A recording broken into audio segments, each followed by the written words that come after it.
Hey gang, this podcast is brought to you by Skull Brew Coffee Company. As you all know, this is a business that I started to give back more to conservation. We roast premium coffee that ships out within just hours of roasting, guaranteeing that you'll get the freshest coffee available. The kicker, we donate 10% of our proceeds back to conservation. You choose where the donation goes when you check out. You can check us out at skullbrewcoffee.com. So let's do something great together and help protect wild places one cup at a time. Visit skullbrewcoffee.com and pledge your support of conservation today.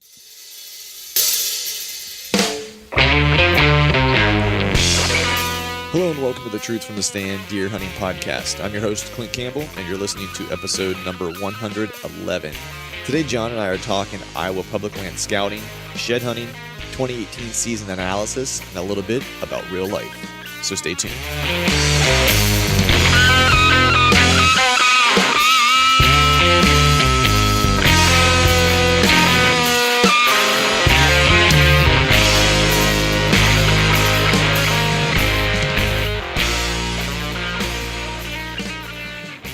All right. What is up, everyone? Happy Wednesday to all you out there. Hope you are doing well. Hope everyone's shed rally this past weekend was a good rally. My rally wasn't so great. I still was kind of recovering from some illness or some cold or sick or whatever you want to call it from my most recent travels. So I was indoors, which was kind of a bummer because it was actually a really nice day. I think it was like 50 degrees here in Pennsylvania, so it was a nice change from the teens that we were having. But I should be able to get out here, not this coming weekend because I have some priorities that are kind of preempting my shed hunting. But the following weekend after that, I believe I'll be actually headed back to the one property, my dad's property that I hunted last year, just for a couple of days. I did find some new bedding areas, I think, that I mentioned during the course of the year on that property, and the plan is to kind of go hit those pretty hard because I did do one shed hunt of that property last year, and it was probably a little early. There was a little bit of snow on the ground, so it was it wasn't great conditions for shed hunting. So this year I'm hoping that it is a little bit better. We do have some snow on the ground here still, so I'm not sure how successful my shed rally would have been yesterday or this past weekend rather, if I did manage to get out. So the hope is that it all melts off by the time that I head back there in 2 weeks, kind of give that new bedding area at least a good kind of sashay through. And this past year I did learn a fair amount from hunting that property for a handful of days, and so I think I have a good idea of where I might be able to find some sheds. So that's going to be the plan for that trip. I also have a little bit of food plot prep to start to kind of get started. It's that heavy work season or that heavy deer work season is just around the corner, and so I probably need to get back and get a little fertilizer, probably a little lime on the food plot, and then really start to think about what I'm going to do. I'm probably going to do just an early, kind of a frost seeding. I might even be a little late to the game for the frost seeding. I just haven't had a chance to get back. But it shouldn't be too awful late. So I'm probably going to do a little frost seeding with some clover. So that way we have something for spring green up.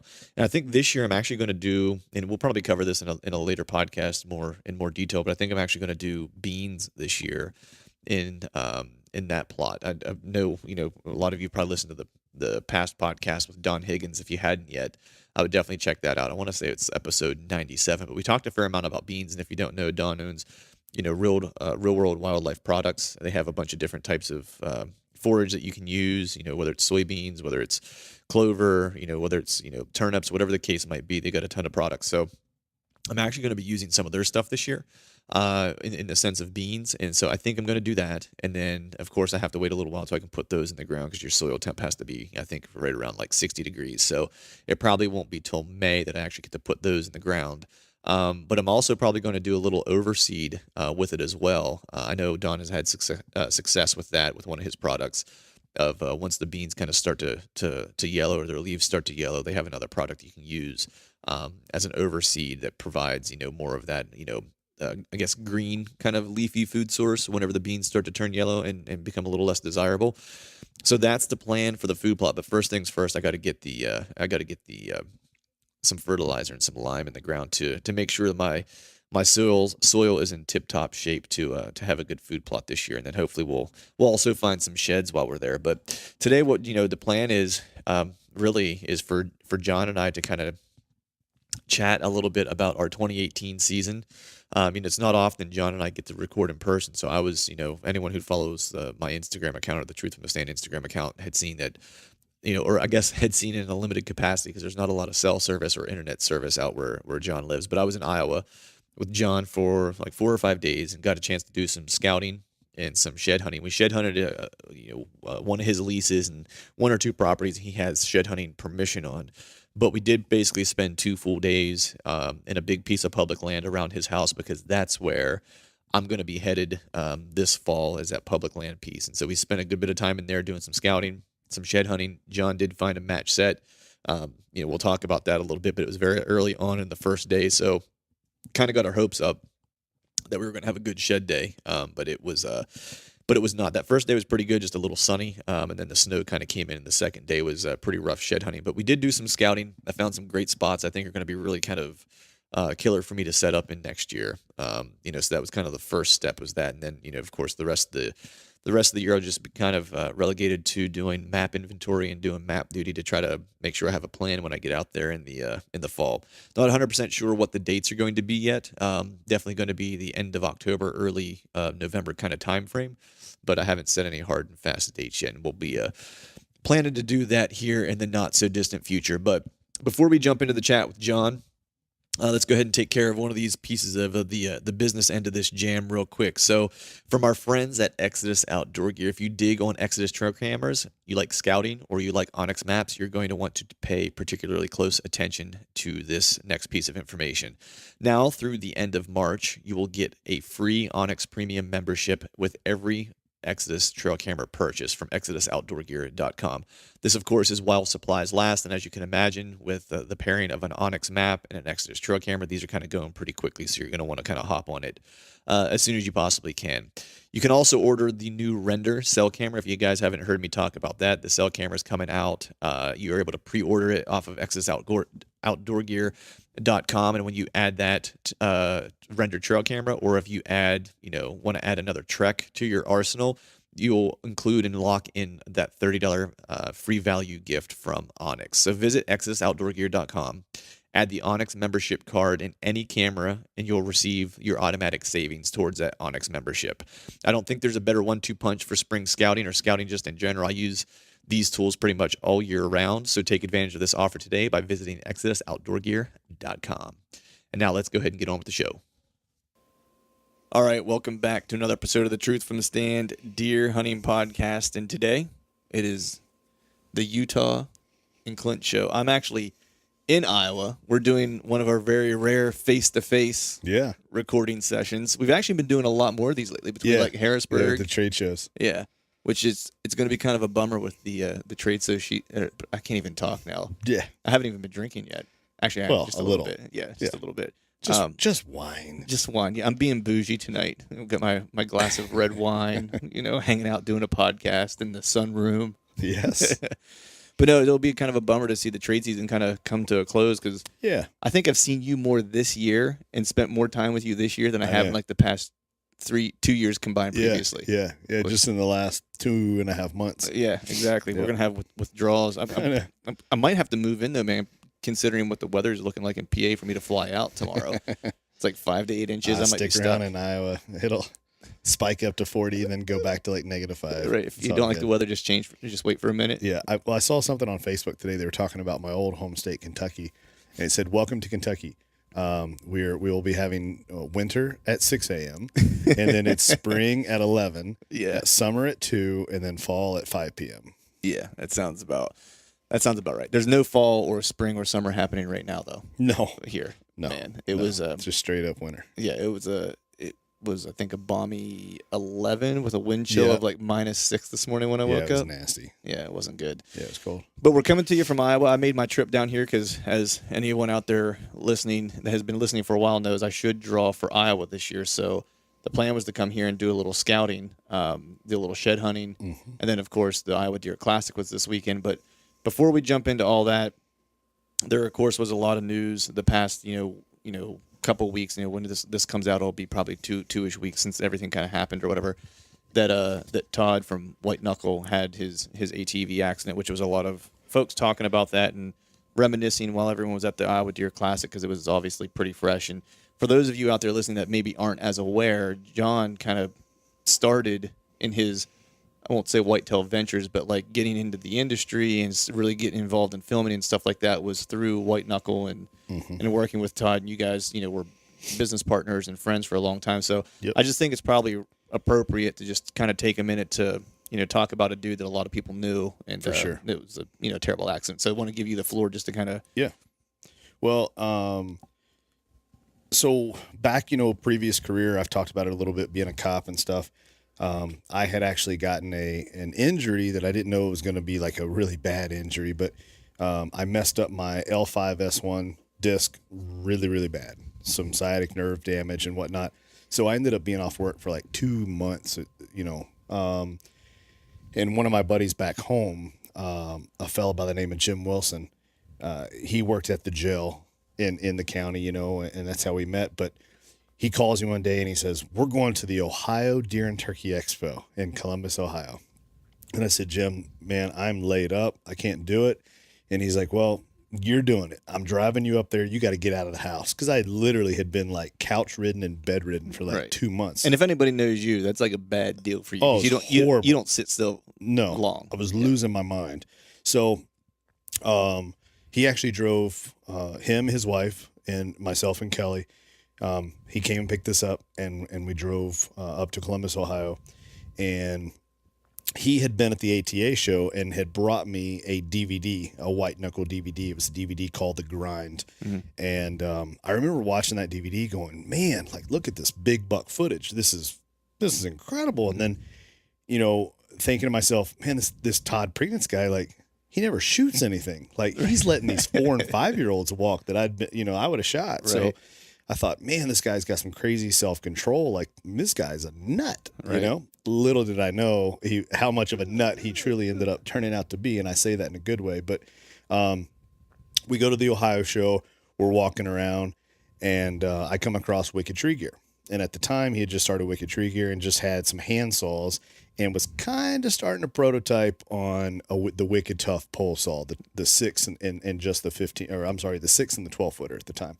I ended up meeting him, buying a couple of hand saws. I was actually going to use them for my landscape company that I had going on the side. Him and I kind of hit it off.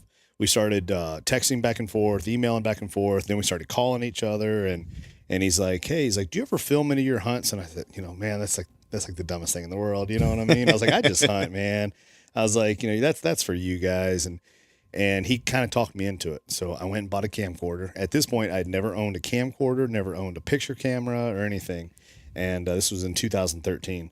So I ended up buying a camcorder and filmed my first hunt. And I ended up shooting a 156 in Kentucky on the ground with a bow. And it was all on video. And it ended up being on the, I believe that was No Rest for the Wicked DVD that ended up coming out in 2014. And even got a little cover, DVD cover shot, a little love as well. But nonetheless, I ended up becoming a dealer for Wicked Tree Gear, then a sales manager, then the national sales manager, and then I ended up purchasing part of Wicked Tree Gear from Todd.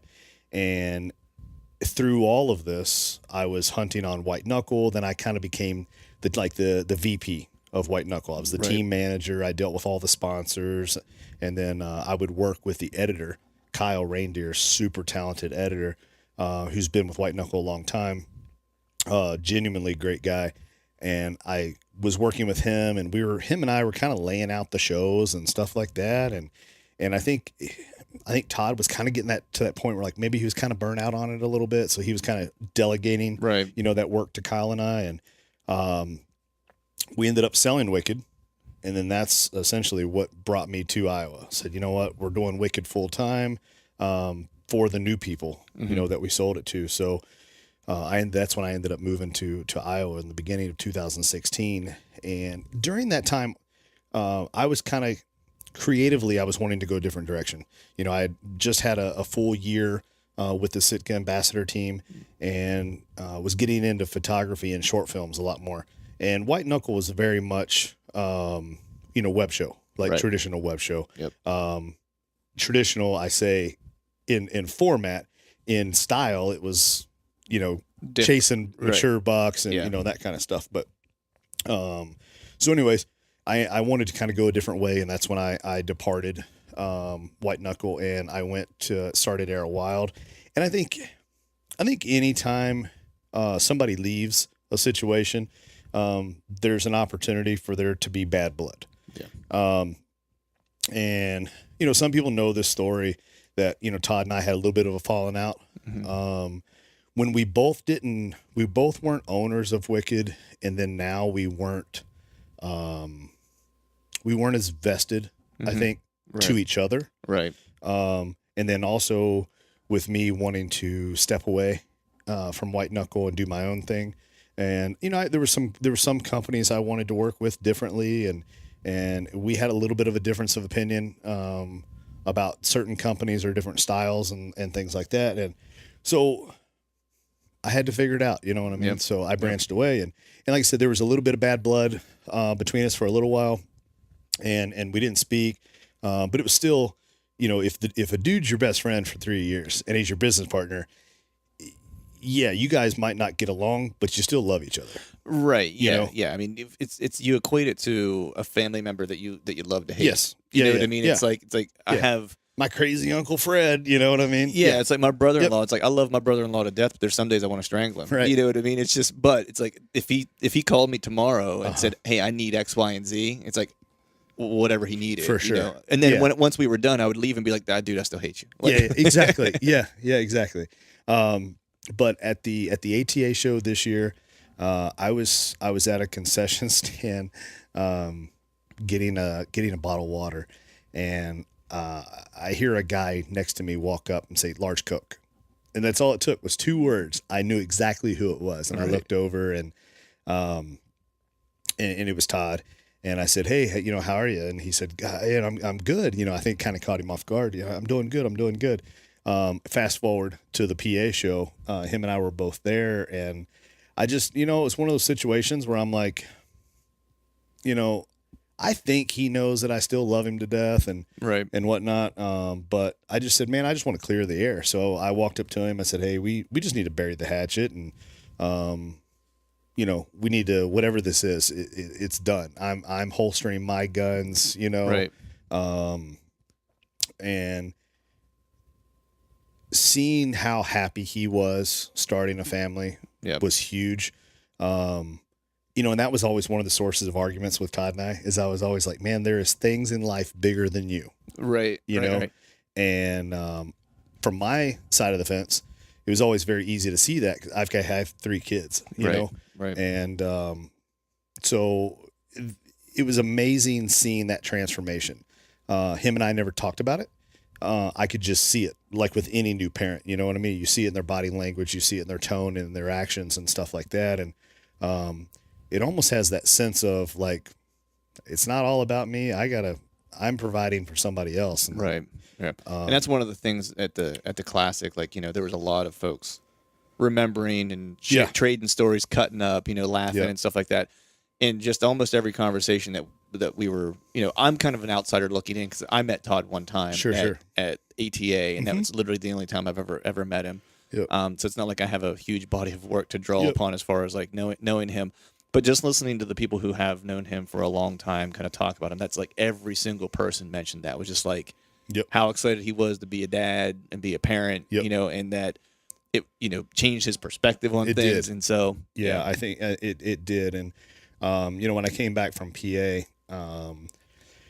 it was one of the first things I told my wife. I said, man, Todd and I buried the hatchet. It's just such an amazing thing. And she's like, wow, hey, former cop, I can hold a grudge like like no one's business. You know what I mean? Like back-to-back champion, running, 20 years straight. But so it even shocked her that, and I said, look, I said, it's not like it was something we'd both been carrying around with us. I just didn't want to even think about it anymore. Right. And it sucks because, we live 25 miles apart. I mean, we were best friends. I moved here and then we don't speak anymore. Right. We lived 8 hours away and we spoke every day, right. 10 times a day. So, at the end of the day, Todd Todd has taught me a ton about whitetail hunting, a ton, and taught me a lot about business. And at the end of the day, he introduced me to the outdoor industry and whatnot, and definitely gave me my first opportunity, like I said, to be a dealer. Right. To kind of get my foot in the door, involved in the industry, and then gave me an opportunity to manage the team, which was something I asked him to do. I want this. I want more responsibility. I want to grow this and whatnot. So, and a lot of people don't know this. At one time, he said, "Man, I'm thinking about just calling it quits on white knuckle." And I said, "Well, if you're just going to dump it, Right. let Kyle and I take it over." And he's like, "Fine, it's yours." Right. That's actually how that happened. It wasn't like a big grandiose promotion, Right. like, "John, you're so awesome, take this over." It was just like, fine, and I get it. He'd been doing it a long time. DVD sales were down. Right. So that's kind of how all that came about. But like I said, we're talking like one of the craziest whitetail hunters, that I'd ever met in my life. And the guy was a nut. You know what I mean? When it came to or the word fanatic, comes to mind. Just an absolute nut when it came to chasing whitetails. I mean, he would do whatever it took. And he would tell me all the time, he's like, you don't want to blow him out. And I'm like, but I know where he's at. He's like, well, then if you know where he's at, then why isn't he dead? Right. He's like, what are you waiting for? Somebody else to go kill him? Right. He's like, dude, Right. go kill him. Right. It's funny just listening to, I know, I guess Andre DeQuisto made a post about it or whatever. And it's funny to kind of hear you talk about him and getting to know very similar Cody and Andre a little bit. Sure. That I've gotten an opportunity to spend a little bit of time with them, with you. Yeah. And it's being a whitetail nut and kind of how he approached things. Like I didn't have as much probably awareness of how good of a whitetail hunter he was, unfortunately, until it was too late, right, type of thing. Because I see now like his through line of like that kind of DeQuisto kind of approach to hunting. Sure. I mean, that was that tutelage, you know what I mean? Like that. Yeah, came you were from sharing that straight story from with me those. where it's like, he was working with Andre way back in the day of Lone Wolf, helping him out. And that was, he was basically getting a mentorship, so to speak, by going in and working trade shows with him. Yeah. Yeah. And, that's how fanatic he was about whitetail hunting. He was willing to go drive himself to trade shows and go work for free if he had to. Just to absorb that possible 5 minutes of whitetail talk that might happen at the trade show. Yeah. Yeah. So that's the kind of guy he was. And, the self-drive, that was always something that, Todd and I were very, very, very similar in. If you have to work more hours, then you just got to work more hours. Right. I think I'm a little more patient, than he was, at times. But man, I tell you, I mean, from waking up at 4 or 5 in the morning and getting text messages about the accident, until, getting a text, in the middle of the night that, they had passed, like, it was rough. It was a rough thing, but I will be forever grateful that him and I were able to bury the hatchet. And cause I can't imagine carrying that around, knowing that, he died and him and I were too big of jerks to apologize to each other and work it out. Both too proud to, So that I was like, again, I don't know Todd very well other than one interaction that I had with him personally. I was super stoked whenever you had mentioned to me that you guys had a chance to connect at Harrisburg and chat. And so, with that, just want to give our condolences to his family. Yes, for sure. It's a terrible thing to that Katie happens. and little baby Baker. I mean, it's a bad deal coming from a father. You're a father. Yeah. I can't even imagine. What they're dealing with right now. It's rough for sure. But if I do know anything a little bit about him that I've learned from you over the past few weeks, you'd probably want us to stop talking about and that and talk about whitetails. And start talking about whitetails. Yeah. How we're going to kill whitetails? Yeah, exactly. So that's what we're going to do. We're going to jump into some whitetail talk here. So as we mentioned on the upfront here, we're here in Iowa. I'm here doing a little shed hunting. The shed hunting was a little slow, man. The weather was not cooperating. My hope was to come down, and I literally was making plans with my wife. I was like, hey, I'm going to go to Iowa. I'm going to find a pile of sheds. I was like, and I'm going to have to like UPS them back. I was like, 'cause I'm going to have too many to bring on the plane, and I'm leaving with 0 sheds. Yeah. It's I don't know. We might have like a novelty consolation shed in the pile. I might shove in your luggage before you depart. The baby booner. It was like a year old that had like a full rack already. That thing was crazy, man. Yeah. Excuse me. But we did find one match set. Yes. So that was the one, and we put a lot of miles on too, man. We didn't half step it on that stuff either. No. Well, it's my secret to shed hunting is always cloudy days. Go right after it rains. It knocks down the leaves. The white tines glow. It seems like they're a little wet at times, but if there is some tall grass or some leaves, then it gives them a chance to kind of the tines kind of stand up a little bit, or the main beam curls will kind of be up above. But you get rid of the shadows and the sun brightness and whatnot. And we had like a lot of sun blue jay skies, full sun, wind. And then this morning, an extra like inch and a half of snow. Exactly. It was not ideal at any part of it. Right. Yeah. But I had a lot of, like, at first when we started out, I was like stoked because we were in the timber. Well, we hiked in. Yep. Because mostly the horse trail. Right. We hiked in the horse trail, right? Yep. And then, for everyone out there listening, John's been kind of taking me around on some pieces of public that he has familiarity with, that I was dropping pins on from Pennsylvania, saying, hey, I'd like to check out these spots. Much to my good fortune, John's kind of hunted, or at least in areas that he hadn't hunted, he had scouted before, so he could kind of point me in the direction. We did a lot of kind of walking while we were shed hunting, just kind of checking out spots. And we get to the first spot, which you've had some good encounters in. Mm-hmm. And you were like, I usually find some sheds here. And we were in the timber. Once we got to that general area, like, we weren't there like 5 minutes. And you're like, Clint, shed. And I turn around, I'm like, where? And you're like, see that like curvature over there? I'm like, oh yeah, I see it. And you walk up close to it, and it was like, 8 feet away from it was its match set. Uh-huh. We were like, score. Yeah. And I was like, you got to be kidding me. This is going to be amazing. Yeah, I was like, we're going to find sheds all day. Yeah. That was it. That was it. That was the highlight. 2 days. Yeah. That was it. Yeah. But that piece over there looked really good. So we did a lot of scouting over in that section. That's a cool setup, man, with like the ag field that's kind of right there. That for me is like a game changer for me in trying to figure out how I'm going to hunt in the fall, because it's not like typical. And it'll be beans. Yeah. That'll be beans this year. So kind of keep that in mind. Even the terrain is different. You know what I mean? It's a lot of like bluffs, ridges with fingers, as opposed to like big points with like big saddles. I know you and I were talking about that a little bit. It's just like I have to think differently, like whenever I'm looking at pieces, like when I'm looking at maps and stuff like that. Yeah. It just is not.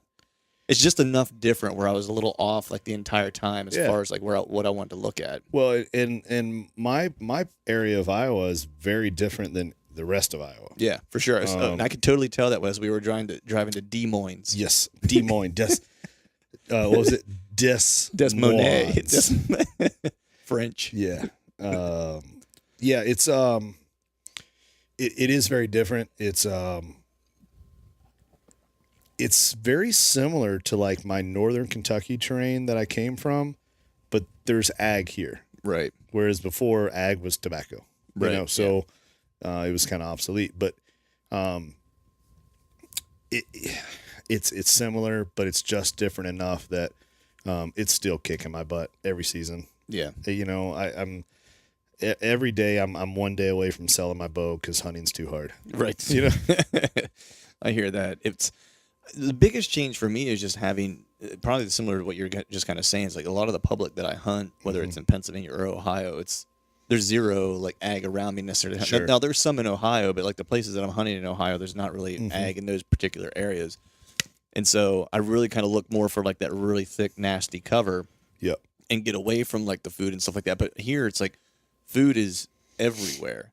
It's so important. Food is, I mean, you're going to have those like freaking natures like we talked about, like the Cody DeQuisto and stuff like that they can just seem to find bucks no matter where they're at. Yep. And I know there's other people in Iowa that are very talented about finding bucks no matter where they are. For 95% of the rest of Iowa, food is very important, know, whether it be ag, corn, beans, or food plotting and things like that. Yeah. And, you hunt those transition zones, those staging areas, those draws, those funnels, those pinch points and things between bedding and food and, that kind of stuff. But, and there's a huge science to it. But, at the end of the day, like, I do think it makes you a better hunter. When you have to get off the field edge. Yeah, for sure. And like I've been so because I grew up hunting farms, right? Yep. You know, or hunting those Pennsylvania ag land, right? Sure. And so it wasn't really until I was probably in like 30, you know, and when I really kind of was like, all right, bow hunting, focused on bow hunting, Sure. to where I started getting off of field edges and trying to move back in toward cover. And I've, you know, it's no coincidence I've started having better encounters as I've gotten more and more comfortable and confident in hunting those type of areas. So it's hard for me to change my mindset now all of a sudden to say, all right, I'm hunting an area where, like, look, hunting food in Iowa is not a fool's move. You know what I mean? It's like in PA, hunting food is a bad move because there's so much pressure that you're going to get dark deered by any decent buck that is worth its salt in the area. Like, Sure. I would say that probably with like 95% certainty. You have the occasional like nice deer that'll step out early, but for the most part, it's, at least on the properties I've hunted, it's like I've never had a nice deer step out into a food plot during daylight, whether it was an ag field or whether it was a food plot, you know, that I put in. Yep. So, you know, for me to come here and say, all right, I'm going to now hunt food is just, I'm thinking like there's two parts of it. There's one part of it going, man, am I going to spend a lot of time just getting dark deered, you know? And then there's the other part going, you know, of like my personal pride going, man, I've worked so hard to get off the field edge that now I'm more comfortable hunting in cover. Yeah. But am I going to screw myself on my trip to Iowa if I don't kind of swallow the pride a little bit? Do a little of both, you know, while you're out here. I know the first year I was here, I was trying to hunt it like I would Kentucky, and everybody said, well, aren't you hunting, you know, some field edges and stuff? And I thought, well, I mean, a little bit, but it was so hard for me to want to sit on a field edge. So I was doing more stuff in the timber, and still to this day, the largest encounter that I've had with a bow in hand and come to full draw on was inside the timber, 100 yards inside the timber. Yeah. And this buck was actually walking parallel and scent checking the entire ag field. Every trail a doe was going to use to get into that field, he was cutting it. And he was just running parallel 100 yards inside the timber, had no intentions of ever coming up to the field unless, you know, a hot doe or something like that. Right. But, midday cruising, 2 p.m. On November 12th. And it was pretty awesome. But and a Sunday stroll, man, old mature buck, 70 class, mid actually ended up being 173, and this buck is just, dude, it took him 20 minutes to walk 10 yards. He was not moving from anybody. And not on high alert. He just, I ain't in a hurry. Just gonna cruise along here, check some tail. I don't have a job to go to. You know what I mean? Like, he's like, screw it. He just, and you know, you start to see that mentality of some of those big bucks, man. Like, when they're just out cruising, man, don't get rammy. Be patient. Let the story unfold. And I got my first lesson on, you know, trying to react, trying to get him to do something. Looking back on it, I shouldn't have done a daggone thing. I should have done nothing and let him do something, and then react to him. I was trying to change what he was going to do, and a buck that's just that lax and Sunday stroll, you're going to mess it up 9 times out of 10. You know? Just let him be what he's going to be. Yeah. I think that's the thing. Like, when I think about sitting near ag or field edges or whatever, is that I have to just remind myself, it's like, I'm not going to sit right probably on the field edge. I'm probably going to sit back in the cover 30, 40 yards to where, you know, I'm going to catch them as they're staging to come in or whatever the case might be. But we did find a couple decent spots that weren't like field dependent necessarily. We found that one point on that second piece we went to yesterday where we actually found that buck bed, which was nice. Actually, I think we found 2 buck beds yesterday. Actually jumped the one which we think was the buck that was using that bed, but it was a solo deer that we busted out of there. And some good rubs right there. And a bunch of good rubs right there. Found some really good hammer rubs, some good, like, you know, year over year, you know, signpost kind of rubs, which was good. And then the piece we scouted today, the second piece we scouted today, that was some, like, I'm inclined to throw a couple sets at it because that, like, to me spoke to me. You know what I mean? I was like, man, that was gnarly stuff, man. Yeah. I was like, this is what I'm used to trying to get into. If you don't see a mature buck, you might see Sasquatch. You might see Sasquatch. You're very welcome. Man, there was more multiflora rows in that joint than I was done. And everything in Iowa's got a thorn on it or a burr. Yeah, exactly. Oh, it's crazy. Yeah, but that place was gnarly thick. There were 2 ridges there that Mhm. were just gnarly thick. That could be pretty good. So, Yep, agreed. but I'm pretty stoked, man. I feel like we did a fair bit of homework on this trip. Yeah, I mean that's the thing. Like you scouted, you dropped some pins. You know, I took you to a couple of spots that I like, and then we went and checked out at least 7 or 8 of your pins as well. Yep. And then of course we weren't helicoptered into the spots. We had to walk through stuff to get there, and I think you were able to drop even a couple more pins On the along way, the way. So, the fact that you're, coming here, you've got boots on the ground, you've seen stuff. I mean, it's not like you're going to be here for 2 months. You're going to be here for 2 weeks. Just what we saw today, you're going to be hard pressed just to hunt all of those spots. Yeah, Yep. yeah, exactly, 100%. My plan is, I think, I know we talked about it a little bit today while we were in the truck. It's like I think I'd probably go to the piece that we went to first yesterday. Yep. Right, because it does have some food. I know you've had some good encounters over in that general area. I know that you have a buddy who's hunted the second half of that where it got really thick as we got toward the end of that horse trail or whatever down there. Yep. That he saw a really good buck in there or has seen some good deer in there. Yep. So I'm probably going to kind of try that out first, and that'll be like where I start, and then from there I'll just kind of bounce and figure it out. I'm kind of determined, though, to kind of use the DeQuisto approach this year a little bit. Well, here's the thing. So, in their style, we've talked about it. Mm-hmm. If you only have 30 acres, it's kind of hard to do that. Yeah. Because you bump a deer out of there, then your season might be over. You're going to have access to 5, 6, 7,000 acres of public ground down here. I mean, I've got probably 25 pins dropped. And you're only here for 2 weeks.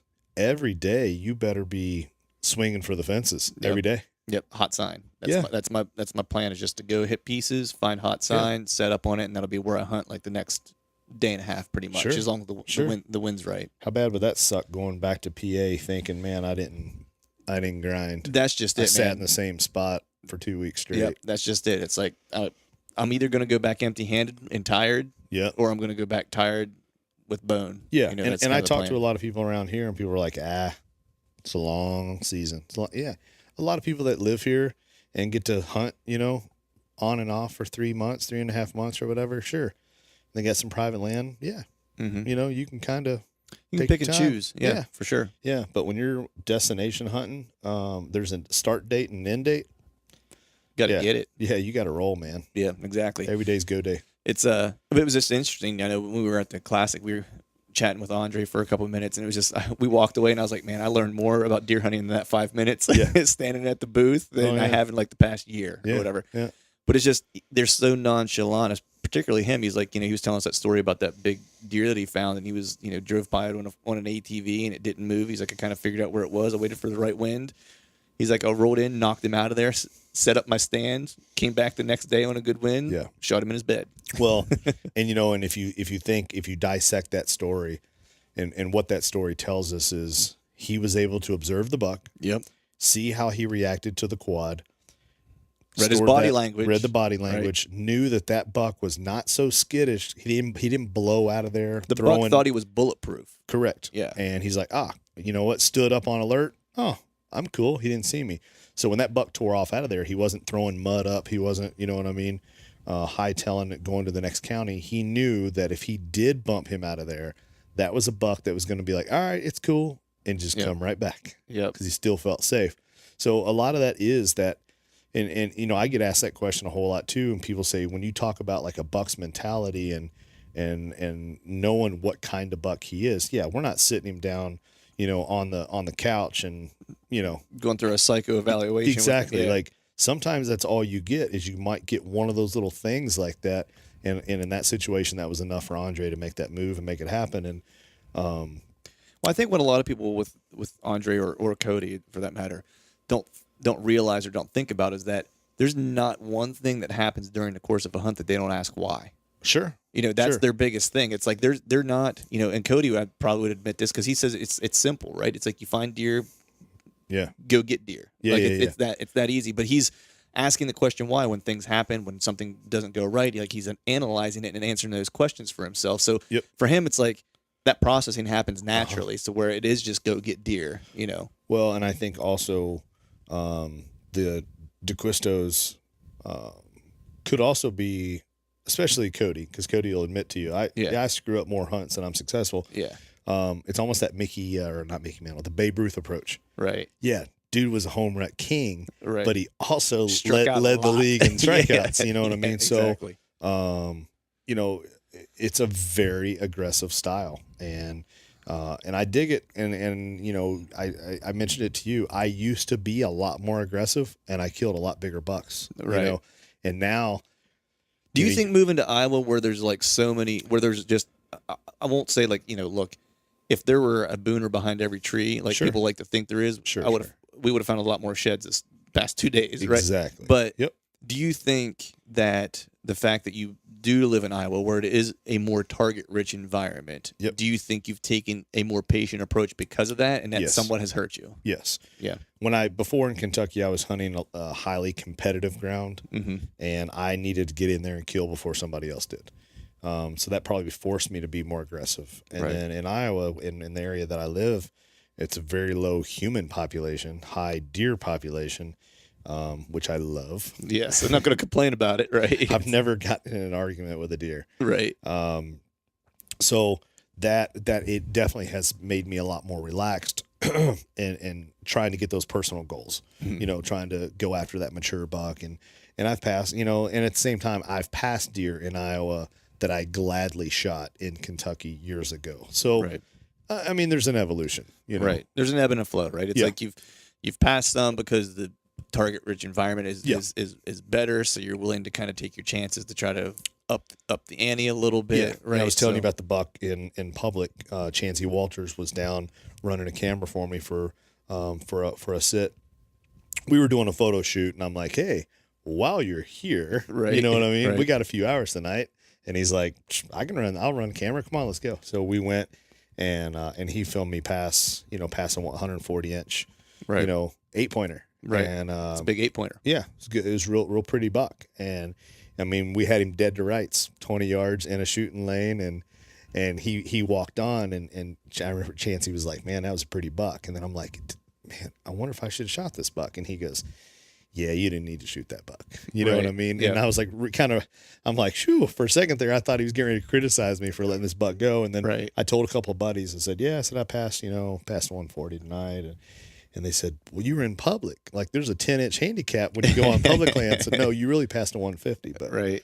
but Yeah. no, it's cool. Yeah, there's no 140s next year whenever I come to Iowa next season that walk by me that are going to get a pass. That's right. I'll tell you that. It's That's like right. my we'll get to the kind of like our loose plans for next year. But so that's kind of what happened during this trip as far as like the scouting and stuff goes. I think I got a good plan in place as far as now I need to continue to look at some topos and stuff like that and kind of fine tune some things. I think the thing I'm going to have to pay attention to a lot when I get here next year is just access, because I know today or the past 2 days when we were walking in, we were kind of taking the path of not least resistance, but how we could cover the most ground. Yeah, we and weren't see as hunting much. today, Yeah, so. we were trying to see as much as we could see, or we were trying to walk where I would have an opportunity to see as much as I could possibly see. Yeah, So- we tried to stay up on top of ridges and yeah, stuff. Yeah. exactly. So it's like when I get here in the fall, I'm definitely going to have to be a little bit more mindful of what my access is going to be and stuff like that, so I don't screw myself, especially on that last ridge we looked at today, because That could be a good one. that could be a really good one. But the whole time we're walking through there, like you pointed it out, because I hadn't even thought of you. I was on total scout mode, and we stopped at one point, and because we were actually headed to another ridge over, Yeah. and you just looked at me, you're like, "Dude, hunting scenario? How on God's green earth are you going to get in here and Yeah. not blow every deer out to the next county?" You've got a bow. You've got your Because it's just stupid thick. Yeah. Thick this time of year with nothing on. Right? Exactly. So whenever you hit October, November, where there's still some leaves and stuff on the trees, and it's just going to be ridiculous. Yeah. So yeah, it would have been a nightmare. yeah. So I have to rethink that one. That one's going to be a little bit of a challenge, but Yeah. give her a whirl. But so I think at this point now we can probably make the transition to the 2018 recap, because we've not done that yet this year. We're we're a little behind. We're like in what is it, March? Dang it, we've been busy. Yeah, we have been busy, man. We've had all kinds of that. We've had cool podcasts to do and stuff like that. I It's know, like, yeah. who wants to listen to John and Clint talk about their season? Yeah, exactly. Hopefully someone out there does. Yeah. But so what was cool about coming here partially, and I want to talk about your 2018 recap a little bit, is that I got to see like the properties that you hunt, like the leases that Yeah, you're hunting yeah. and stuff like that as well. and where you're filming, because I only ever see them in Arrow Wild Sure. shows. I never stepped foot on them, so it was kind of cool to drive like the field edge, and you kind of show me like this is where this happened, this is where I rattled this buck in. So I got to see if anyone out there has watched. If you haven't, you should check it out. It's what's the episode called? I forget. Bucks and Does Part 1. Bucks and Does Part 1 is John's kill from this year. Which is, I know we told the story previously or whatever, but it was awesome on film, and I got to see kind of where it all kind of took place, which was kind of cool. But so give us like the recap of your season in totality. Totality. Started off in Kentucky Velvet season. It was one of those odd years that Kentucky comes in the first Saturday of September, and it just so happened that September 1st was the first Saturday. Right. It's the earliest it's ever happened in the history of the state. Which is good for bed to food. Oh, it's super awesome. Yeah. You know, you can really pattern some stuff. You throw some cameras, you've got some feed, or you've got some alfalfa that they're coming to, and or water holes, like, and it's because it's hot. I mean, it's 95 degrees, but you can really get some last light patternable activity. And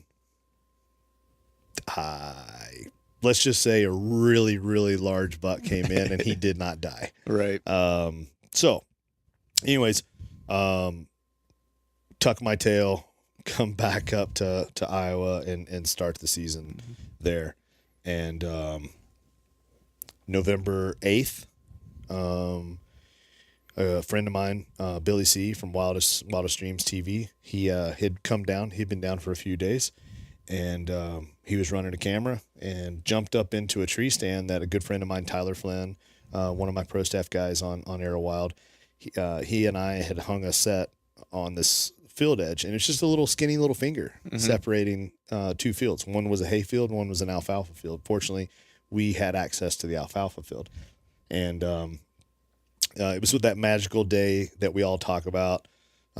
We rattled in, grunted in, snort wheeze like 13 different bucks that day. That's crazy. And you only saw one the day before. Yes, the day before we had only seen one, and it was a shooter. He wanted no part of us. He didn't want to come play ball with us at all. He came out of the timber. Basically, imagine I'm on a field edge overlooking alfalfa, and I've got essentially four sides of tree line all around me, and it's about 250, 300 yards, to the far edges.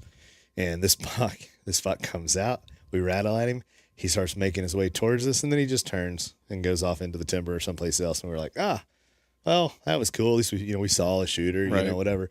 The next day, it wasn't even hardly daylight yet, and we were rattling bucks and grunting at bucks, and we had bucks sparring up and getting all bristled up and ears pinned back at each other. And I felt bad for this one little 2-year-old. We almost got his butt whooped by a 3-year-old. Yeah, I remember you telling me about that. And like, sorry, buddy, sorry. This 3-year-old's like, what, you grunting at me? Right.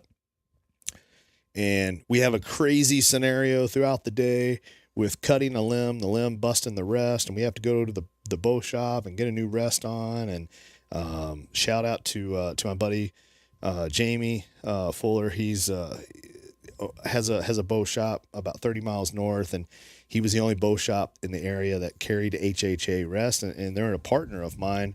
But it's not like I have a bunch of rest like sitting on the shelf laying around. Yeah. So I called him and I was like, dude, I need an HHA Virtus rest. And he's like, come on up. I'm here, and he kind of let me cut in line and threw the rest on real fast. And we were able to sight in. We get back to the tree, and I'm stewing. I'm like, today was the day you never want to leave the tree. You want to bell to bell it.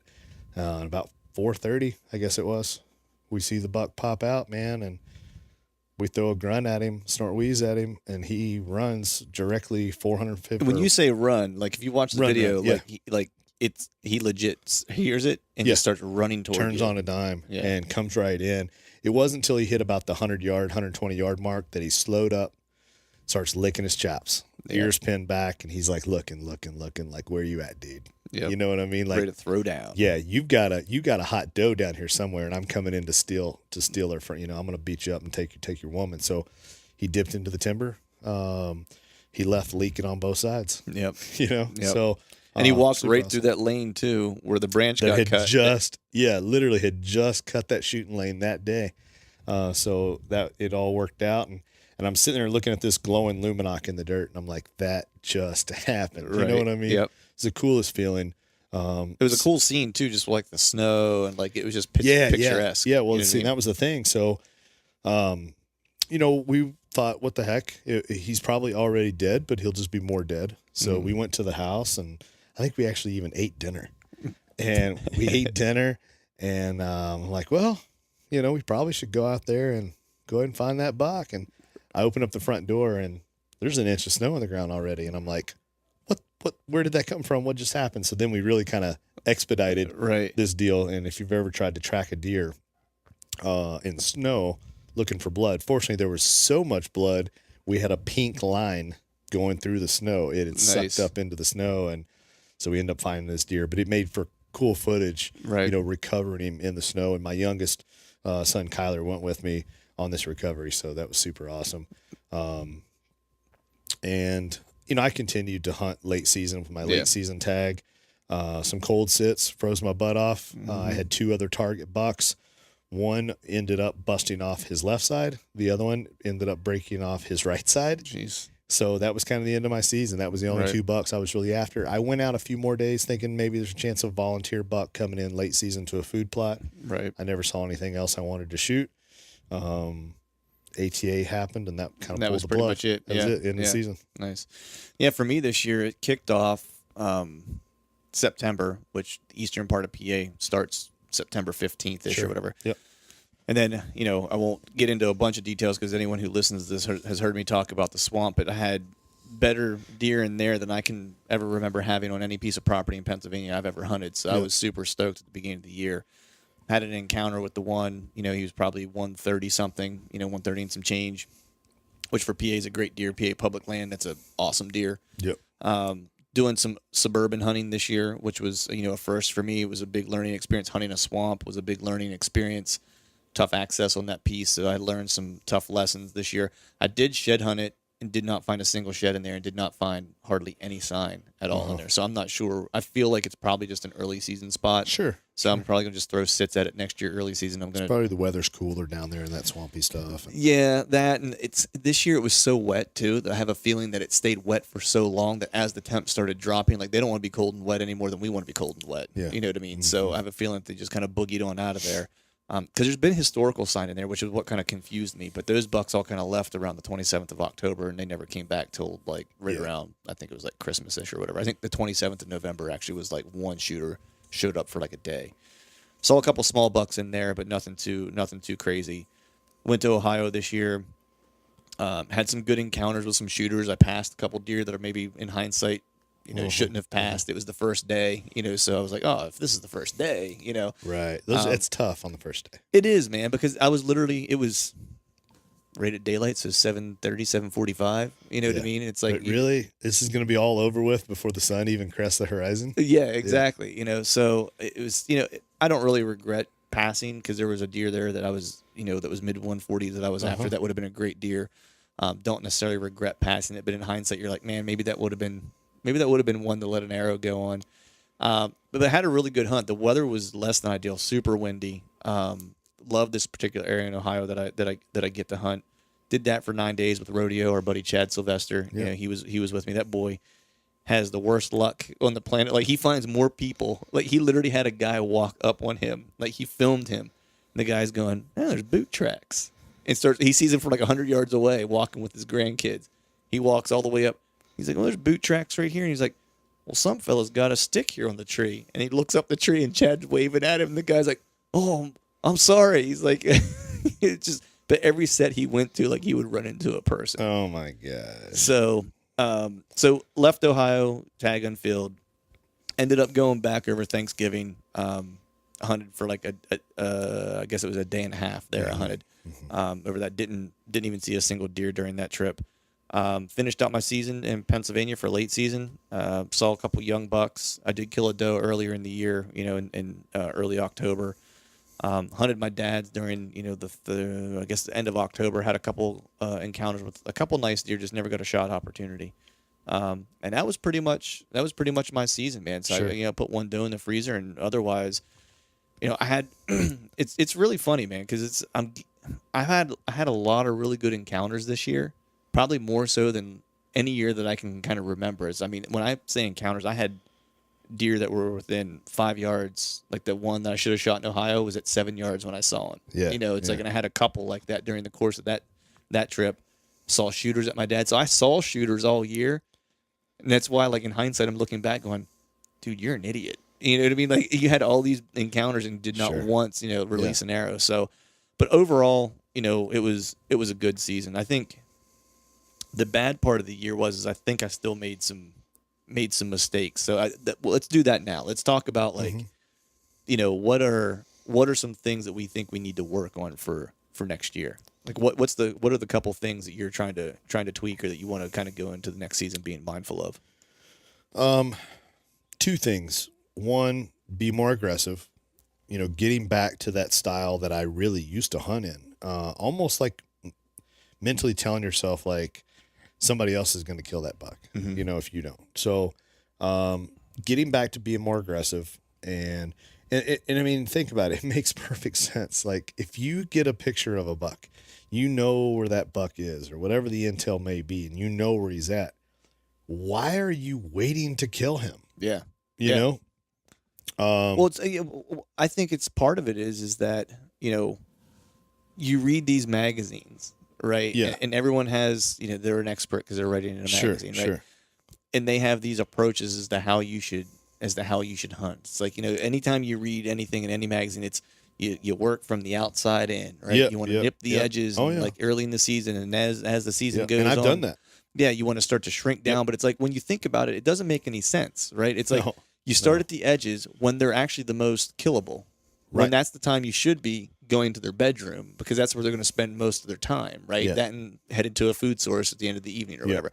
And as you get further into the season, their territory starts to expand because they're starting to get into pre-rut. They're starting to do some scraping and stuff like that. And then you hit rut, and then it's like all bets are off as far as like targeting a deer. So if you think about it, it's kind of counterintuitive. That's one thing I've definitely picked up in talking with Cody, where he's like, why work outside in during that time of the season whenever a deer is killable, most killable during that portion of the year? Yep. You know? Well, I mean, you have more cover on your side for slipping in. Yep. Unless you've got 50 trail camera pictures, and when I say 50, I mean 50 in that hour. Right. So you're running 50 trail cameras. But, right. You get a picture of a buck, and you're like, oh, he's walking this line. Who's to say in 5 yards he didn't just hang a hard left? Yeah. Yeah. Exactly. So, do you really know where he's at? Unless you've got a picture of him bedding down, and then 10 minutes later, 700 yards away, you get a picture of him jumping a fence onto the ag field. Okay. That's probably pretty good information that he probably walked a semi-straight line to go from that bed to, that ag field. How often does that happen? So it doesn't happen very often. And so I want to be more aggressive this year, kind of get back to that. I used to do the outside in theory. When I used to do that, lot. it's like I got smoked. Yeah. Every year I tried that. I did get some. Here's the thing. I can say at the end of the seasons when I did that, I was like, you know what? I had a smoker encounter. Mm-hmm. A 3-month season, I had one smoker encounter. Right. When I was more aggressive before in Kentucky, October 15th, I was tagged out. Right. Big difference between being tagged out by October 15th and then one smoker and then encounter. on January 10th going, man, I saw a 170 once. Right. So right. Yeah. Big difference. Yeah. Big difference. I think for me, very similar to you as far as like I need to hunt more aggressive this year. It's like I'm noticing the more aggressive that I'm hunting, the more encounters I'm having, the better encounters I'm having. Trust your gut, trust your intel, and go. I'm ending up on top of deer where it's like every deer I saw, with the exception of the one in the swamp and the one at my dad's, it's like all the other deer that I had an encounter with that were all within shooting. Well, they were all within shooting distance. It was just a matter of whether or not I had an opportunity to draw or not. So I'm having really close encounters, whether they're behind a bush or something. I don't get a shot opportunity. And that's just bad luck. Yeah. But I think too, there's things that I can do in my setup too that can start to help me, mitigate some of that. You know what I mean? Pick a different tree. Yeah. Pick a How many different tree. times have you ever gotten up in a tree and you look down and you're like, man, if a deer comes from there, I'm probably not going to get a shot. I should probably completely hang this set in a different spot. And you're like, dang, but I'm already here. Yep. Laziness starts to take over. Yeah, 100%. Yep. And that's the thing. It's like when you start talking to guys who, get it done regularly, or have really good encounters or whatever. It's like that's the one thing that I find that they have two things I find they have in common. One is that they consistently are probably lean on the side of being more aggressive. Yep. And they consistently hunt hot sign. Yep. Right. Don't get married to spots, which really is the subtext of that. And then they also will make the hard decision to move in the middle of a hunt if they think it's going to give them a better opportunity. Yeah. Yep. You know what I mean? They're not married to any one idea, which is another habit that I have to break. So for me, more aggressive, trust in my gut, hunting more effectively, hunting hot sign and stuff like that. Mm-hmm. The other thing is for this year, and this isn't necessarily in the timber hunting related, but I'm switching to a thumb release this year and shooting with more back tension. So it's more of a continuing to practice with my bow and make sure that I'm rock solid with that by the time hunting season comes around. Who knows? I may end up hunting with my trigger release once hunting season comes around, and maybe I just use the back tension to kind of help me be more accurate. Sure. But that'll be remain to be seen because it just depends on how confident I am with that by the time. Yeah. Come go time. Yeah, come go time. Because right now I can say, yeah, for sure I'm going to use it. Because I feel good with it, like when I'm practicing or whatever. It's a different story when I got to climb up into a tree and it's like, and I can't get the shot to go off or whatever. Exactly. So those are kind of the things I'm going to work on, man. So I think, before we wrap this jammer up, let's just talk about some of our loose plans for next year. Like, so what are the things, you're looking forward to for next year? What type of hunts are you planning to do next year as we sit here in March? So immediately going to do some turkey stuff down in Kentucky, in Iowa. Pretty good chance to be heading to Nebraska, with my buddy Randy Sanders from Beetlejuice Skullworks. Randy's rad, by the way, man. He's such a good laid back dude. He is. Just good hearted person, and he would never want to make him mad though, because he's a big dude. He's a big dude. Yeah, he is. He's a big dude. Like Green Mile, like grab a hold of you. Yes, 100%. You're like, oh, yeah. But takes so much pride in his craft and does such an amazing job. And he's like, hey, let's go to Nebraska and chase birds around. We can do Merriam's and Rios there. And I'm like, heck yeah, why not? Why not? So some of my schedule has freed up a little bit. Yeah. This year, you're going all in on the Utah. Yeah. That's what's happening. So gonna go all in with Johnny Utah Creative this year. It's always been a side project that's had some customers, and recently I was laid off. Yep. So kind of definitively, whenever Todd and I sold Wicked to Tecumseh Holdings, I went to work for Tecumseh Holdings and was the marketing director for all of their brands: Glacier Coolers, Tecumseh Seed, Wicked Tree Gear, Wicked Tough Gear, and in that, designed all the Wicked products for the last couple years. Did a lot of the aesthetic design work for Glacier Coolers. The real tree pattern stuff, designing those colors. I didn't do anything with the foam or the insulation. Right. That's somebody else. But even worked on the Tecumseh Seed Wicked Greens blend that they did and whatnot. But basically handled all the marketing. Worked with an IT guy, and we did the email blast, the brochures, the slicks, and ran all their social media and whatnot. But and then recently they hired Johnny Utah Creative. To same thing. My job duties didn't change. It just changed it under. So Johnny Utah Creative was set up, which Johnny Utah Creative owns Arrowwild TV, the web show.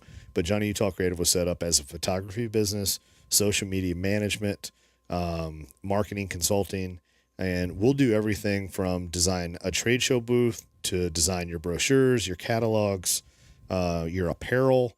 I mean, literally anything advertising related. Like if somebody calls and says, hey, we want to do, 4 print ads. Awesome. I have people that have huge spot buy placements in these magazines. So there's a 99% chance that I could actually buy your ad placement cheaper than you can. Right. You know what I mean? So, it's always been in the back of my head. I wanted to step away, and that's what I wanted to do full time, especially as the photography side started to grow and grow and grow. Right. Now we're starting to get a lot of retainer clients in the hunting industry and outside the hunting industry. Start working with a lot of partners. Refuse to say that I'm an influencer, but work with a lot of companies and help them get their message out through photography and digital marketing. So, in the back of my head, my plan was always January 2020. Just got expedited. It's now March 2019. Right. So, that was a big hit for me. That was a huge contract, a huge client to lose that and lose it on a lot of fronts. I lost it on Arrowwild TV. I lost it for Johnny Utah Creative. No severance package. Right. So not too much on the looking for, I'm not trying to play that card, right, so to speak. But if there's anybody listening and anybody's looking for any marketing services or photography services, give me a chance to quote the work, Yep. And if anybody follows my Instagram, hopefully they like my photos and they know that I do solid work. And I've got a lot of years working in the industry, everything from the manufacturing side all the way to the photo. So and everything in between. Soup to nuts, man. The good thing is that that'll loosen up your going into work for yourself. It's one of those love-hate relationships, right? It's like it takes a lot of time, but you gain some flexibility, right? Yeah, so it's like you have the ability to go do some of these hunts, but like I may not be able to afford them, right? But I got the time, right? You got the time, but man, I've known you for a little while now, and you do killer work, and like we've talked, man, it's like I have no doubt that you're gonna, like Johnny Utah Creative, it's going to be a blessing that all this happened. That way, Johnny Utah Creative has an opportunity to kind of grow and do what it needs to do. Yeah, and maybe that's part of that being more aggressive this year instead of waiting to blow up Johnny Utah Creative. Maybe it's I just need to rock and roll now. Right. Well, I mean, it's one of those things where it's have to, or you turned me on to a new podcast recently called MFCEO. Yeah. Right. Yeah. And that Frisella. Yeah. Awesome. That dude's thing is that desperation is the drive of like success and ingenuity. Yeah. Right. It's like you don't really figure out what you need to do until you need to figure out what you need to do. Exactly. You know what I mean? Yeah. Until you're forced with it, and some people manufacture it. Right, and that's one of the things he talks about is like some people manufacture desperation, right, and that's how they drive themselves. Other people just live in a space of desperation, and that's how they create something. Yeah, what I mean? Well, I'm in a place of desperation, living in a space. I mean, it's one of those deals. When we moved out here, we had X number of dollars that we were working with. Yep. And it's looking like you're here in my house. It's a pretty large house. Yep. We're probably going to have to sell the house and kind of downsize a little bit and kind of get things back in order. Yep. To meet our new financial spot that we're in, and then hopefully things grow and then I'll be able to buy another farm and things like that. But for a little while, which just sucks, man. When you have kids and like, hey guys, we're going to sell the house, we're going to downsize a little bit, and we're going to move again. But, they're going to stay in the same school district and that kind of stuff. But, it's kind of a bad deal. It's, in 10 years ago, I probably would have never told anybody, this story. Right, yeah. Like to however many, 17, 25,000, 30,000 downloads, it's one of those things where, being more transparent. There's not enough transparency. Yeah. Like what you get on this podcast is anybody that's ever talked to me in person, you get the same cat, man. Yep. Like I'm the same dude. Yep. You've seen me talk to people at trade shows. Yep. I am literally the same person to everybody. 100%. So I want to keep it real. I'm not one of those people that's faking anything. Like I legitimately got laid off. Yeah. Well, that's the reality. That's the reality of it too, man. And I mean, the other thing is too, it's like, it's just in full transparency. It's like that happened to you. And then the same week that happened to you, or like the following week, the client that I work on at my work literally just pulled $14 million of their business away, lost the client to where now I don't know where I'm I'm going to land. You Yeah, know what I mean? yeah, Or what's yep. going to happen. It's like I got some irons in the fire and some things kind of Yeah. working or whatever. That I'm Yep. making my fallback plan, so to speak. But that's the reality of the situation, man. You know what I mean? It's Right. like I think sometimes people have their podcasts or their Instagram feeds and stuff like that, and Yeah. they only ever talk about the cookie cutter like good stuff, and they kind of Sure. put out their ideal self image, right? And Yeah, that's what a yeah. lot of Facebook and what a lot of Instagram is like this is I want to show people the person I wish I was, Yeah. right? And this is really just what it is. Yep. You Yeah. know what I mean? So, Yeah. Man, I tell you, here's the thing. I left my very secure profession as a cop back home in northern Kentucky, and this is what I wanted to do every day, full time. I wanted to be in and around white-tailed deer every single day. Yep. I wanted it to make up my career, my thought process, and everything. It's how obsessed I am with hunting these rascals. But you know what? I rolled the dice on something and put my trust in some people, that this was all going to work out, and it didn't. And I'll put my trust and faith in something else again. I mean, Yep. and here I am going, hey, if you guys need any marketing work, call the guy that just got laid off. I will say that sales are up 450%, right, right, with the company that I'm walking away from. Right. So my marketing does work. yes, right, yeah. I didn't get laid off for what I did. And, Right. and There were some folks who made some poor decisions along the way with some things, and unfortunately, some things didn't pan out that were supposed to have panned out, that were, outside of my control and whatnot. So, you know what? It's business. It happens. And unfortunately, I and several others within the company, ultimately are going to pay the price. So, Right. yeah, I mean, it's a shame, man, because I'm a risk taker, entrepreneur at heart. So a lot of times, you roll the dice on a lot of things. Yep. And I was rolling the dice, and man, it friggin' came up snake eyes, this time. So Right. it is Yeah. what it is. Yeah, I mean, I think, but just like in whitetail hunting, man, it's like, I know this is, kind of your approach or your mindset. You know what I mean? It's like we talked about the other day when we were chatting with Cody. It's like you go big or you go home. You know what I mean? Yeah. It's like you just gotta risk it for the biscuit. You know what I mean? It's like if you People don't, talk about, I want to go kill big whitetails. Really? Because I changed careers, uprooted my wife, kids, whole family, Right. left everything and everybody I know. And I moved to an area with the crappiest Wi-Fi in the Man, United States. yes, you could not possibly get worse Wi-Fi. Yeah. Yeah. And I did it all for chasing whitetails. So, people say, man, I'm dedicated. Okay, show me. Right. Yeah. Show me how dedicated you are. And I'd take that risk again tomorrow, man. Yep. You know? 100%. Well, the other thing is too, man, is that not everyone has the same, moxie, that you do to be able to make a risk like that. It's like, for me, it was, leaving music when that's all I ever knew. Yeah. You know what I mean? Yeah. I was 20 8, almost 30 years old, and was Yeah. like, you know what? I'm going to go back to school and finish my degree as like a Yeah. non-traditional student when everyone else is like damn near 10 years younger than me. Exactly. You know what I mean? Yeah, I didn't know how that was going to work out. Sure. Didn't know if I was going to like it. You know what I mean? And I'm still searching. We talk all the time. And Yeah. everyone that listens to this knows I have the coffee thing that I started or whatever. Yeah, And that was just yeah. born out of, I like to make things. I want to do something different. Mm-hmm. I want to do something for conservation. And yes, it's extra work. You know what I mean? It's like, yes, I'm Yeah. up till like whatever time at night or in the morning every day working on stuff between podcasting and coffee business and thinking about whitetails and then getting ready for my regular job Sure, or whatever. sure. Folks at work will always ask me, how do you have enough time I wish I had enough time to do this stuff. Right. Yeah. And I'm like, I don't Just have gotta- any more time than you. No, You know no. what I mean? Like we both Yeah. get 24 hours. I wasn't born with 27 hours. Right. in my Exactly. day. It's Yeah. like, I just prioritize what it is I want to do. Yeah.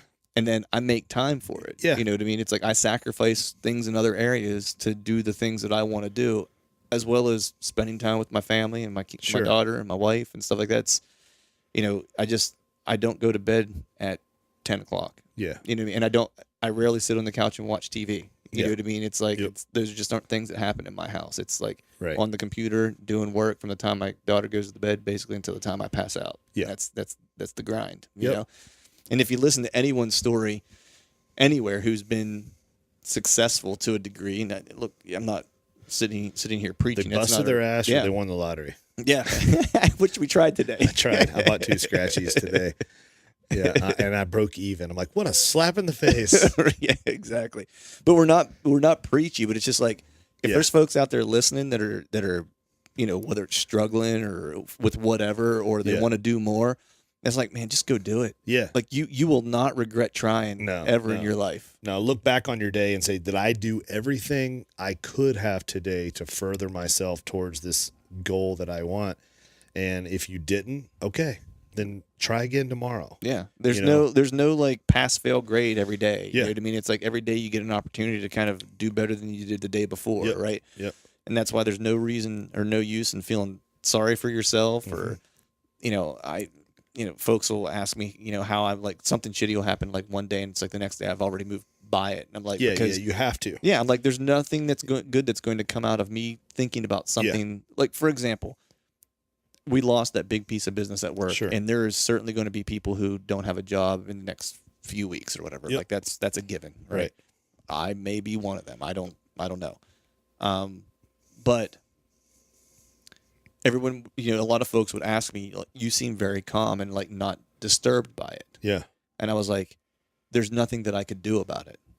So me spending any of my energy worrying about something I can't change that happened in the past does actually detracts from me making a plan. Correct. To set myself up to succeed this moment forward. When a lot of this stuff was starting to happen, with this, with Tecumani Holdings, very good friend of mine, Mr. Wade James from Ad Live Collective, he texted me and he said, man, he goes, you cannot worry about the things that you can't control. Yep. 100%. Focus on you and what you're doing to be a better you, and it'll all work out, you know? So, and that's tough for me because, it's not so much, well, I mean, I like to think that I'm a self-driven person, but, like I said, I talked earlier in the podcast about holding a grudge. Like sometimes it is hard for me to move past things.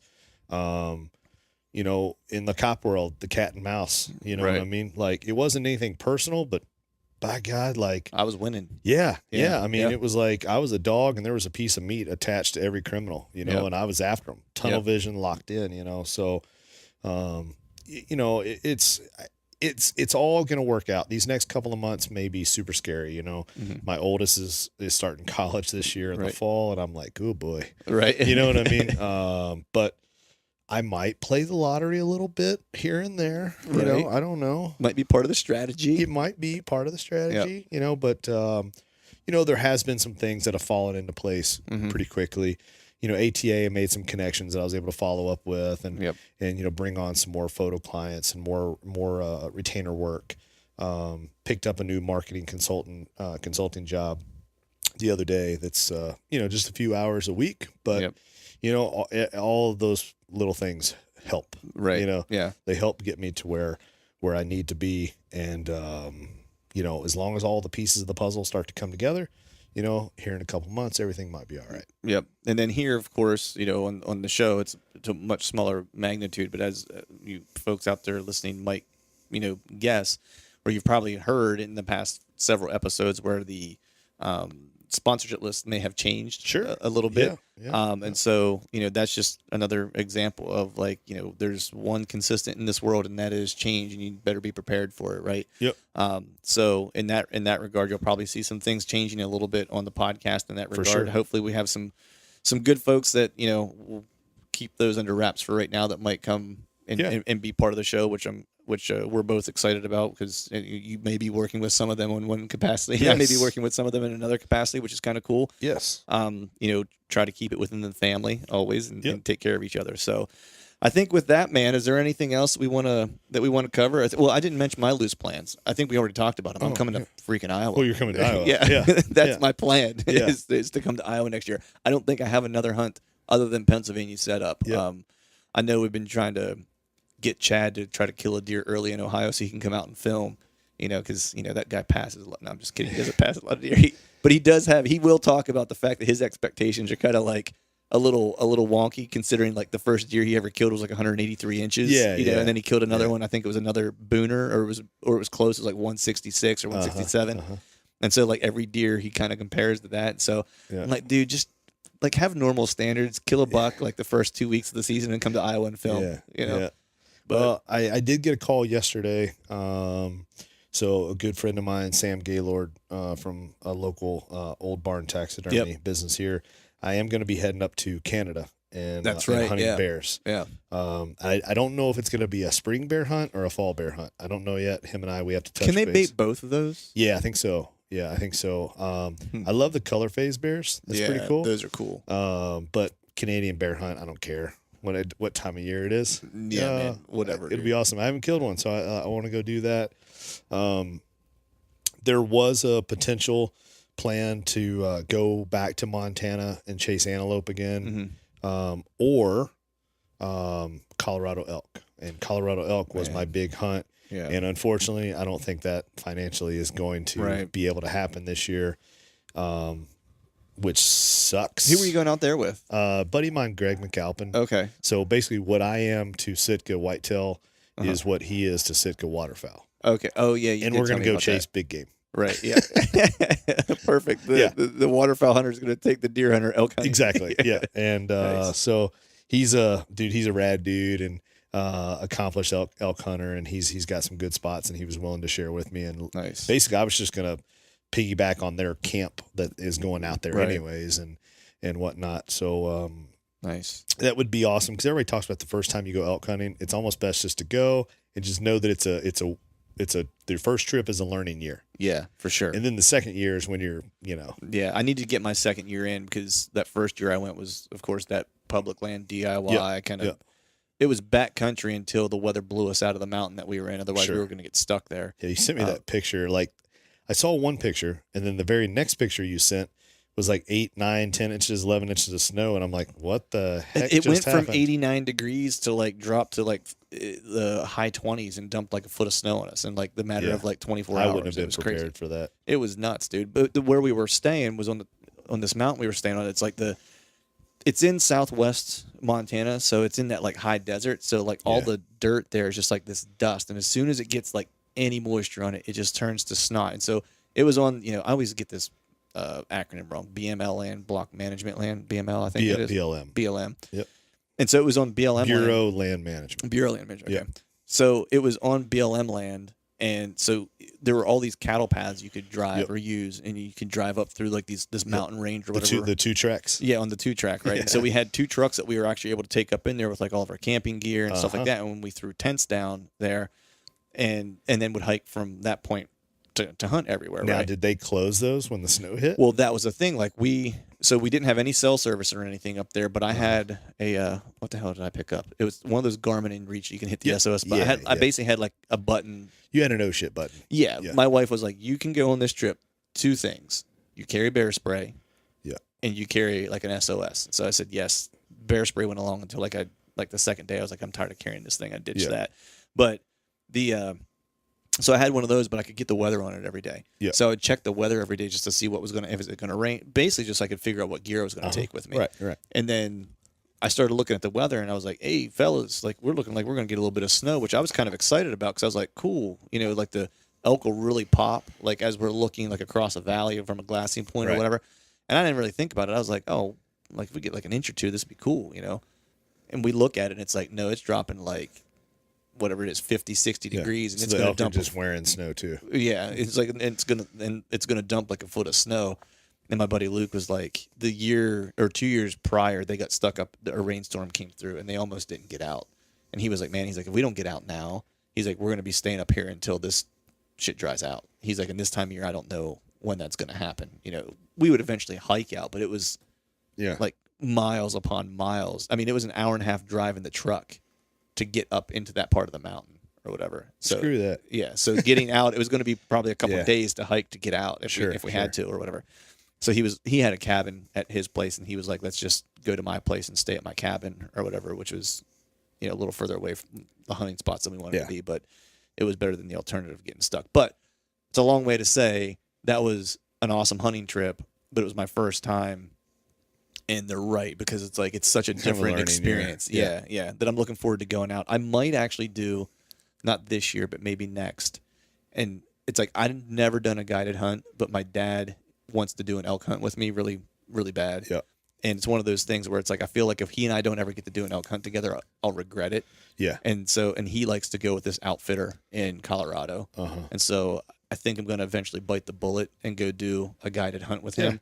Just because, I started thinking about it. I was like, man, are you seriously going to let your pride of like wanting to do all DIY hunts not do this special hunt with your old man? Because it's like I like hunting DIY because there's going to come a point in time where the only way I'm going to be able to maybe stay in the timber and enjoy it the way I like to enjoy it is maybe to go with an outfitter and make the hunts a little easier once the body doesn't want to cooperate any longer and stuff like that.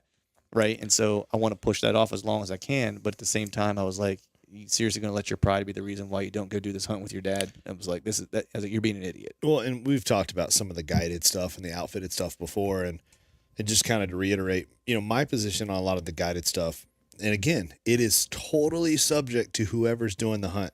If somebody's in a wheelchair or they're elderly or they don't have their mobility or that's their prerogative, I don't care. You know, for me personally, I like the struggle. I like to earn it, Type that 2 kind of fun. stuff. Yeah.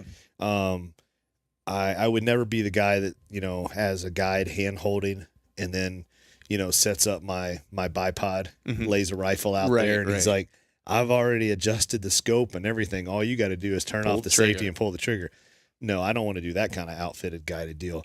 But a lot of the big game stuff, man, like those guides know where the elk are and they're not going to shoot the deer or the elk for you. They're just saying, hey, I'm going to help you locate the herd. Yeah. And that's basically what he said. He's like, this guy has a ranch. Like he's a guide. And I'm using air quotes for everyone who's listening. It's because he essentially, I can vouch for him. He did use air quotes. I did. Yeah. The old man was like, he will tell you where elk are and he will help you get to the part of the mountain where the elk are. Yeah, right. There's nothing wrong with that. And then from there, you're kind of on your own. And then he'll be like, all right, here's a point where I'm going to come back and we'll be here with like horses, or if it's a place where they can get a side by side up like the side of a mountain, like they'll stop at this point and like pick you up at the end of the night or whatever and give you like an extraction point or whatever. Sure. To where he's saying nothing wrong with that. Because he's got a bunch of guys or other guides that are out helping people who maybe want a full guide or whatever. Sure. And they're coming back saying, hey, the herd's moved. There's a herd over here. There's a herd over here. And there's a herd over here. And you kind of now have an opportunity or a way to get to see some elk or whatever. Yep. So that's why the old man likes to do that, because he's able still to kind of go out on his own. He doesn't have a guy standing there with him. Yeah. It's just someone points him in the right direction and he goes and finds it. Yeah, there's nothing wrong with that. And I was like, all right. I was like, I feel a little bit better about that. Sure. I was like, I can do that. So I think that's probably not going to be a this year thing, but probably a 2020 type of hunt. Yeah. But and depending on how this financial setback hits me, maybe 2021, 2022, something like that. Maybe that's when I'll have my next opportunity with elk. Or I'll just wait and I'll go with you. Yeah. We'll do one together. Yeah. How's that? Yeah. Dude, it's on my list. I mean, elk and moose are both way up there. Moose, like dream hunts. I've never wanted to do moose until, and I told this story I think on the upfront of the podcast that just went out a week or so ago. But we had a wine tasting thing at the house, and I know I told you about it. And one of the things that we made for that tasting was moose. My buddy Wilson, he and his father-in-law killed a moose in Alaska. I never really had a desire to hunt moose until I ate moose. Yeah. Once I ate moose, I was like, that's it. I was like, I got to go hunt a moose now. Yeah. So that's definitely one of the things on my bucket list now, is to do a moose hunt. Yeah. Because they are delicious. Yeah. Yeah. So. No doubt. All right. Well, I think that's if there's nothing else to add, man, I think that is a wrap for this show. Cool. Thanks for putting up with me for 4 days in your house, man. Let me kick my feet up on your furniture. No problem. And hang out and chauffeuring me around to all your spots in Iowa. Hey, so problem. Have a game plan for the fall. So, all right, folks, we're gonna shut this thing down. Thanks for listening. All right, folks, that is a wrap for today's show. Thanks all of you for listening. And if you haven't, please head over to iTunes and leave us a 5-star rating. Also, be sure to subscribe to the podcast. We'd be super appreciative if you'd be able to do that for us. Also, if you're new to the podcast, be sure to hit our archives. We have a ton of great podcasts, guests, that you can choose from. It'll also help, with the off-season blues that we have going on. You can, of course, get all that information at, iTunes, Google Play, YouTube. All the podcasts are on YouTube, or you can go to truthfromthestand.com and you can play them off the website as well. Before we shut this thing down, we need to give a big shout out to our partners that continue to help us make this podcast possible.